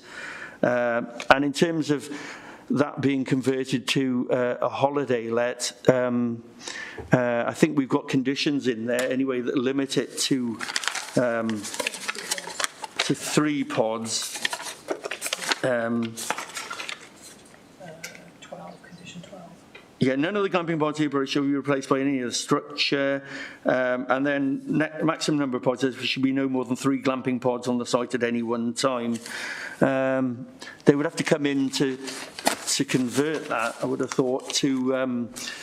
they would have to come in and convert that via a fresh planning application, which would obviously have its own considerations in terms of parking, whether the drainage is acceptable, the whole gamut, the whole shooting match would be looked at afresh then by having to reappraise the reuse of that building for a different purpose. It would probably make the site less attractive anyway by not offering space for the laundry, space for the store for the e-bikes, etc., and having the office there for the safe running of the convenient running of the site. So that can be covered by dint of a fresh application in the future.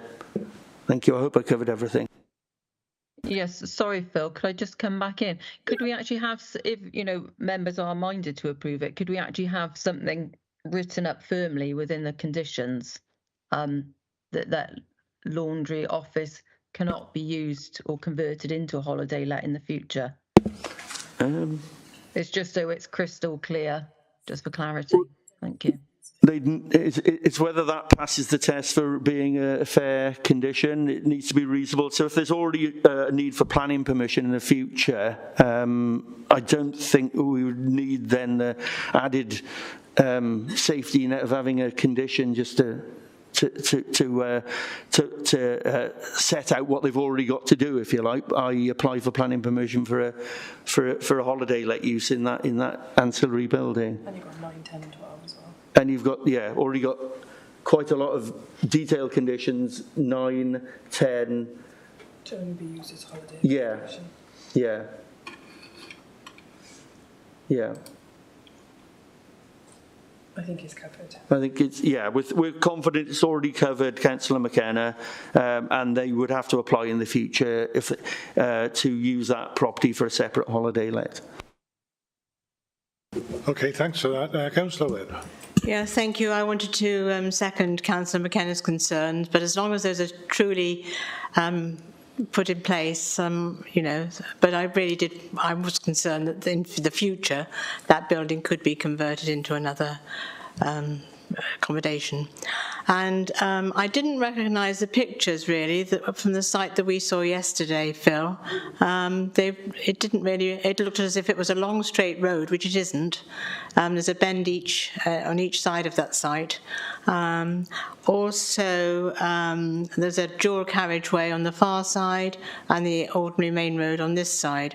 It's quite a noisy site, a lot of heavy traffic going to the market, etc., etc. Quite a fast road. It's a site where you're not able to walk easily. You have to get into a vehicle to leave the site. I'm concerned about that. I appreciate that there's electric bikes, but it's not a road that I would like to bike along. It's quite a fast, dangerous road. I say that this is a good scheme, and I acknowledge that the applicant has put a good scheme together, but it's not one that I'm very happy with in this situation. Thank you very much. Thank you for that. I got nobody else got their hand up at the moment, unless you do your normal trick. No?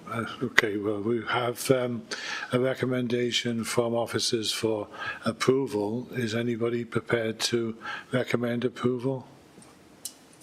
Councillor McConnell and seconded by Councillor Powell. We'll have the voting function up then, please, Richard.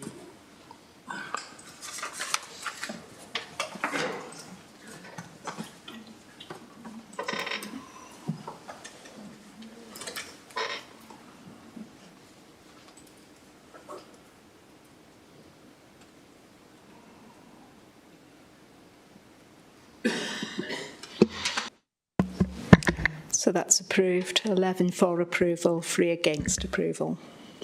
Okay, thank you, Joe. Right, the last one before us today is DM 2024-01188, which is the changes to the shop in Portskewett and some flats associated with it. And Andrew, you've got that one? Yes. Thank you, Chair. Just wait for the slides.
You don't?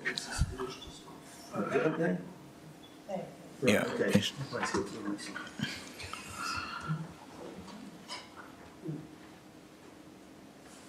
There we go. Okay, yeah, thanks, Phil.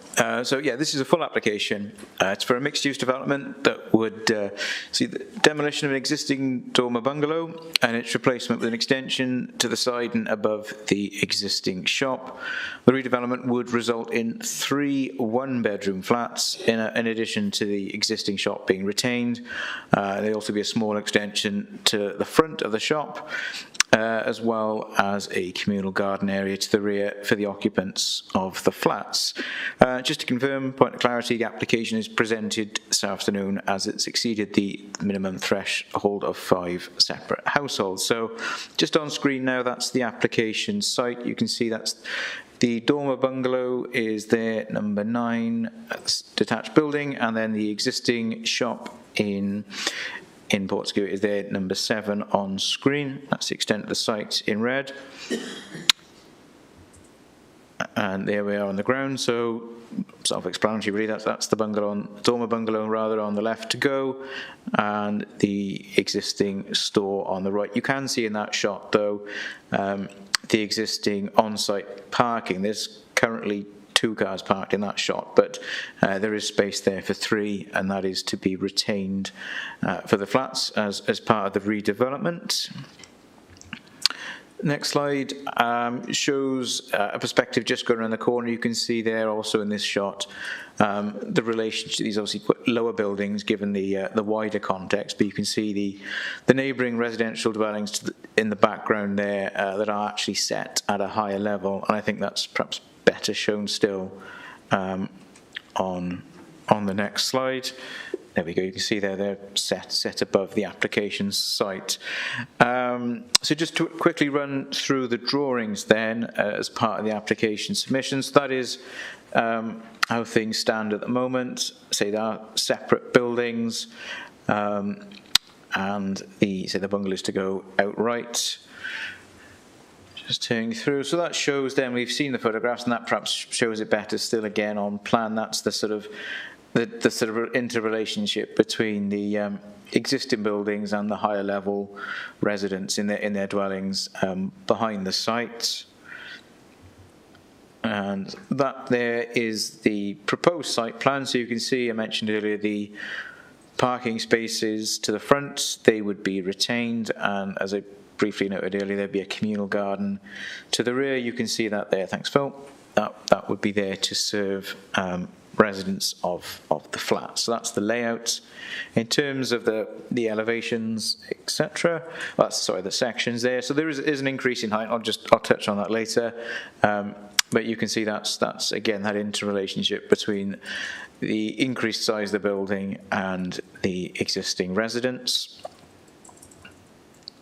So that is a more detailed layout. So you can see along the top there, that's the new build. So there'll be 2 small dormer windows to the front, and that's the shop front that's projecting out slightly forward. You can see that area shown in yellow at the bottom there. So that was a shop front, not dissimilar in sort of configuration to that of the existing, with large shop windows and central opening. I think that's it for the plans. So, as I said previously on the last app, the committee report does provide a very detailed assessment of the policy, so I'll stick to the sort of relevant and key issues only for your consideration of this application, but always starting with principle. And this site is within the development boundary of Port Stewart, so there is conversions there that would be acceptable in principle, subject to the usual material considerations. Firstly, of those, I'll turn to flooding. As you may or may not be aware, as of yesterday, new technical advice note TAN 15 was finally published. However, the Welsh Government have confirmed that they recognise that the publication of any new guidance may have impacts on the processing of planning applications, so there will be a transition period for the implementation and consideration of that new TAN, and planning applications which were submitted and registered before the publication of the new TAN yesterday, such as this application before you this afternoon, will continue to be assessed against the previous version. So in this instance, the application has been submitted with a flood consequence assessment and has been subject to detailed review by Natural Resources Wales. And based on the information within the FCA, NRW advised that the built residential is flood-free in the 1 to 100 and 1 in 1,000 year plus climate change flood events, and would have no impact on flood risk elsewhere. And in addition to that, NRW also commented that there's no change in the vulnerability use at the ground floor level, and as such, they have no objection to the proposed development on flooding grounds. Similarly, no objection is raised by the Council's Land Drainage and SAB officer in respect of surface water, and you'll note in the committee report conditions 6 and 7 also are there to provide further protection in respect of flooding. In terms then other considerations and placemaking, as you would have seen on site yesterday, and if you know Port Stewart well, there is generally and a more immediate built environment that's, I would say, is characterised by 2-storey properties. So the existing properties and buildings as they stand are, notably smaller than that of their immediate context. So the increase in overall height of the build would be just under 1.2 metres. But the increase is considered to be, wouldn't result in a sort of obtrusive or incongruous form in the street scene. It is bringing it more in line with that, with the larger prevailing character. It would be finished with a slate roof, and the walls would be finished in render with brick detailing, and these are considered to be entirely appropriate to the setting. So generally the form, scale, massing of it does account for the character of the area and in line with the objectives of policy DES 1. In terms of residential and third-party amenity, the photographs and the sections there you've seen, I think, are useful to sort of demonstrate how this site functions and relates to its surroundings. Yes, there is, as I said, an increase in overall height. As detailed in section 6.5 of the officer's report, even with that increase, it wouldn't fail to maintain reasonable levels of privacy and amenity. The upper floor windows to the rear, looking towards those property, there would be no standard windows. There would be roof lights, which you can see, I think, just the small gap. Thanks, Phil. Which would be set at a high level and therefore would not result in a loss of privacy. On our basis, the development is considered to accord with amenity and privacy requirements of both Policy DES 1 and EP 1. Turning to transport, The site does comprise what is a well-established shop use, and at present also has a 4-bed dwelling. There is, as we've seen currently, off-street parking area that's directly in front of the dormer bungalow, which can accommodate 3 vehicles. We did see a photograph area showing clearly 2, but there was clearly room for a 3rd. The Highway Authority, in responding to the application, acknowledged the concerns that have been raised by local residents and other consultees in respect of the current application, and there's perhaps a perception that the proposed development will exacerbate the current situation with regards to on-street parking stress that's experienced.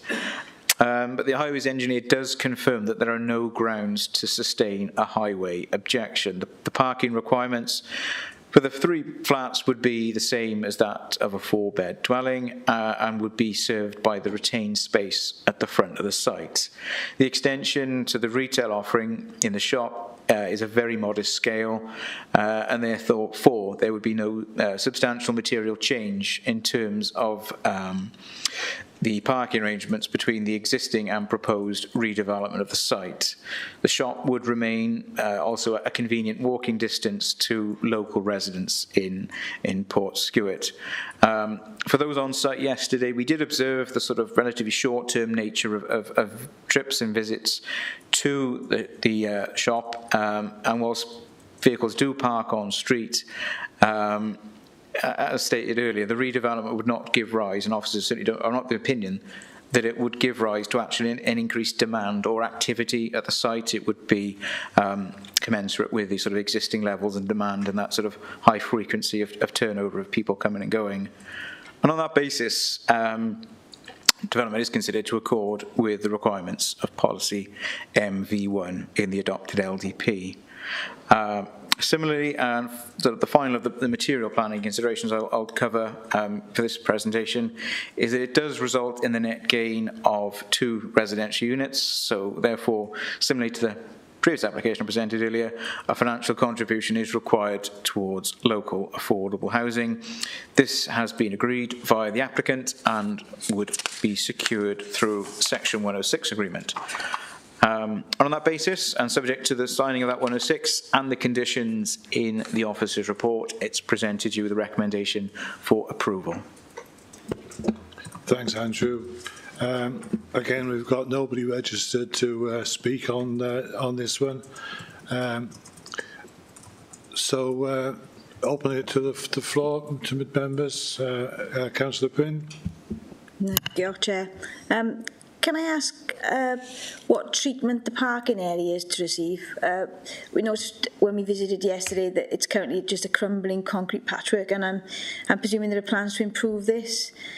And also following some concerns raised by local residents, can we propose an addition of a single Sheffield stand in front of the building for customer use so that customers arriving by bike can easily park and lock up, and put in a request for the repainting of the road following construction? As on our site visit yesterday, we did notice that the warning signs on the road are no longer readable. I know that's not a planning application, but I don't know if we can flag that up to highways that it needs redoing post-construction. Diolch.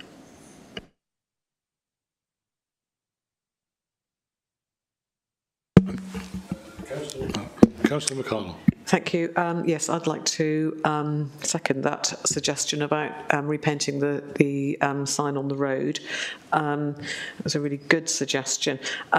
It seems to me that the proposed building would be a significant improvement on the street scene. The existing building looks very tired and a bit sort of higgledy-piggledy, so I think that would be an improvement. I see the comments from residents concerned about parking and congestion around the store. I think that's a problem which already exists, and I don't think will change in light of this proposal. So I would propose that we approve this. Thank you. Thanks for that. Nobody else on the list. There was a couple of questions there, Phil. Andrew? Yeah, if you could just give me a couple of moments, if any other members have got any points. I'm just checking on the surface that Councillor Bryn had raised. If anyone else has got any observations, I'll continue doing the background. Okay, Councillor Webb.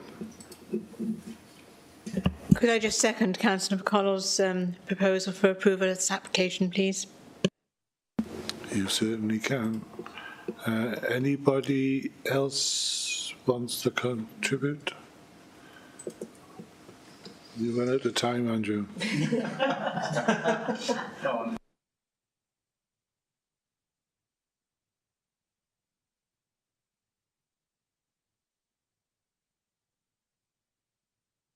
Right, I have the drawing. If I zoom in, let me see if that.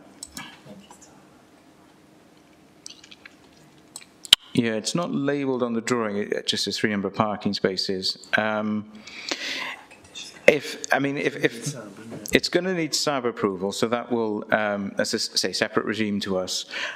Just have a quick look at the conditions we have got. If there was a concern of surfacing and of surface being appropriate, and particularly the surface needing to be sustainably draining, and perhaps one other thing that might be of use, I'll just offer up to members, as we saw the parking earlier, is whether the spaces will be better marked up formally as opposed to what's currently there, which say you can comfortably sit 3 vehicles, perhaps formalising that with markings.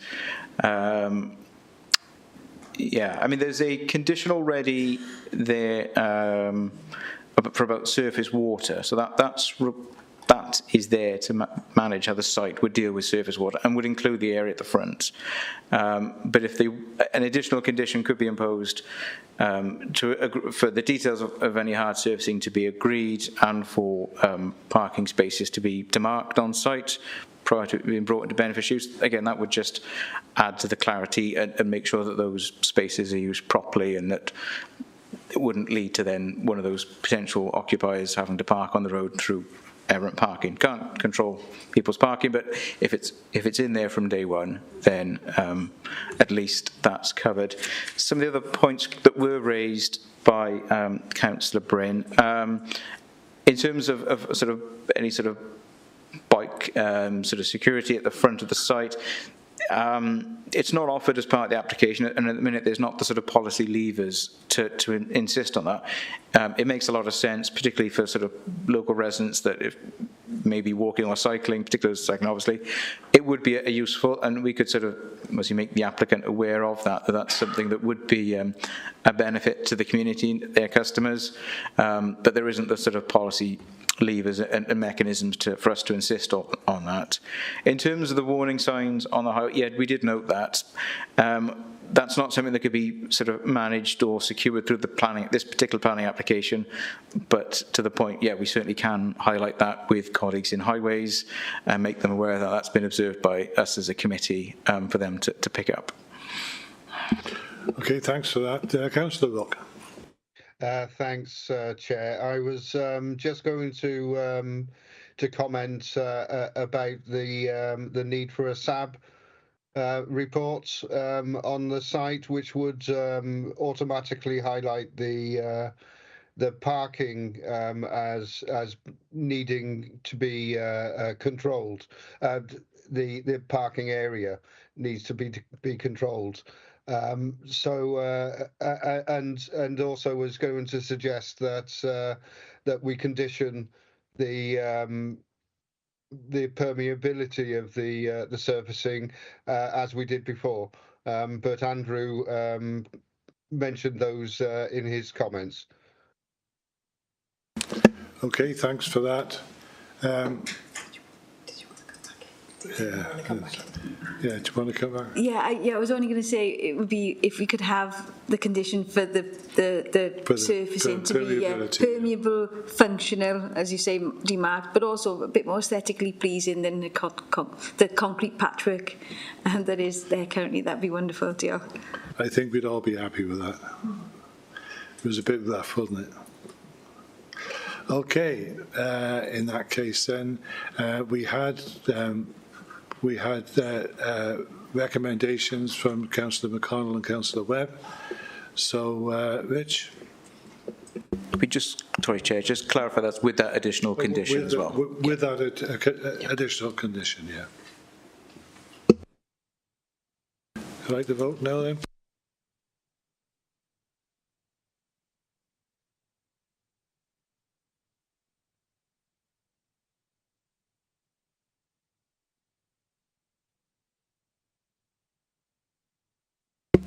Okay, so that's been approved. It's unanimous.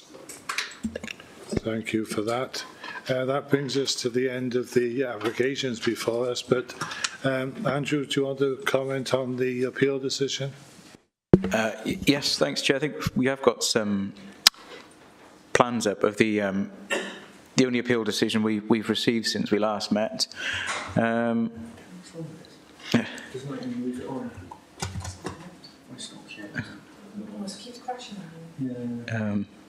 Yeah, I think in this case it might be helpful to see.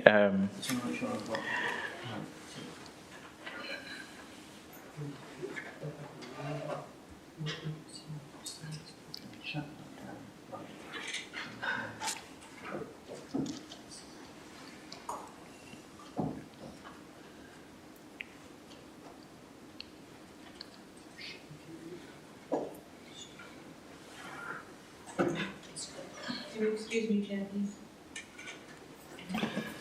Cheers, Anne. Yeah, thank you, Chair. So yeah, this is it was an appeal against our refusal, officer refusal, for a two-storey extension to a barn conversion. This is at St Bride's, Nether Went. So. Yeah, as you know, we've got design supplementary planning guidance on barns and how we feel they should be principally converted, but also subject to to very modest extensions in a way that's authentic to how these sort of buildings would have been extended and altered in their sort of functional life in their sort of agricultural use. So we felt that in this case, I just want to move through the slides. So that's the site there. So it was, yeah, as you can see on the right, a large two-storey extension with fully glazed. Was not appropriate to the sort of character and of a scale and design that was at odds with that building and its sort of fairly simple linear form. I believe it had already been extended previously, and say the guidance and policy talks about only very modest. So that you can see there was the extension that say projected out and was fully glazed, and we felt that was contrary to our design policy, DES 1, our barn conversion policy, which remains relevant to subsequent applications to extend. That's H4. Inspector took a different view. Obviously, I'm sure you may have had a chance to read their decision. I suppose we were slightly disappointed with that one, but that's the process, and inspectors quite entitled to arrive at the decision that they do.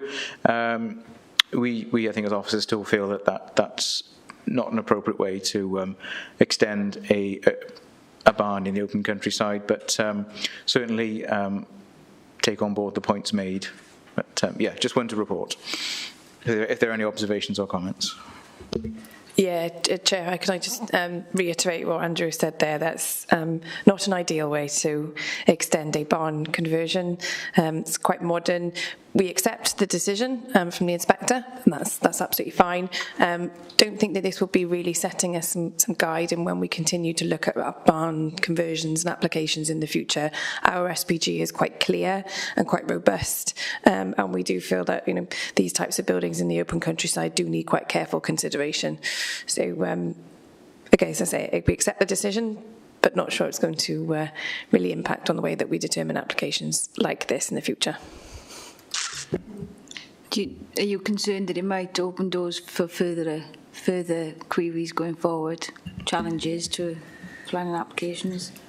Possibly. I suppose I'd always go with each case on its own merits. Barns were never historically added to or extended in this form. It's quite a modern way of extending a historic building, and therefore I think, as I say, our SPG is quite clear in that we do look at only very modest extensions on barns, so we would always start from that baseline.